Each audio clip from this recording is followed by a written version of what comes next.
Malapit na raw matapos ng Office of the Ombudsman ang first draft ng resulta ng investigasyon sa questionabling flood control projects.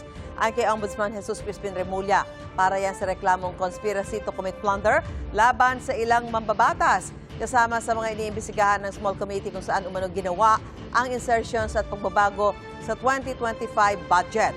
Ilan sa mga tinukoy na miyembro ng komite ay sina Nooy House Appropriations Committee Chairman Saldico, Nooy House Appropriations Committee Senior Vice Chairperson Stella Kimbo, Nooy House Majority Leader Manix Dalipe, at House Minority Leader Marcelino Libanan. Bukod sa reklamong conspiracy to commit plunder, sinabi ni Remulla na malapit na ring matapos ang investigasyon sa reklamong money laundering laban kay dating House Speaker Martin Romualdez. Dati na itinanggi ni Romualdez na may kinalaman siya sa budget insertions kaugnay sa flood control projects.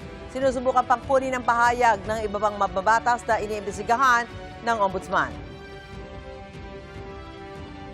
By September, marami tayong ipa-file pa tungkol sa flood control. Tsaka yung mga conflict of interest cases. Kailangan ayusin natin ang sistema. Yun lang naman yun. And we have Kung to take... kailangan managot, panagutin. We have to... Panagutin lang para Yun.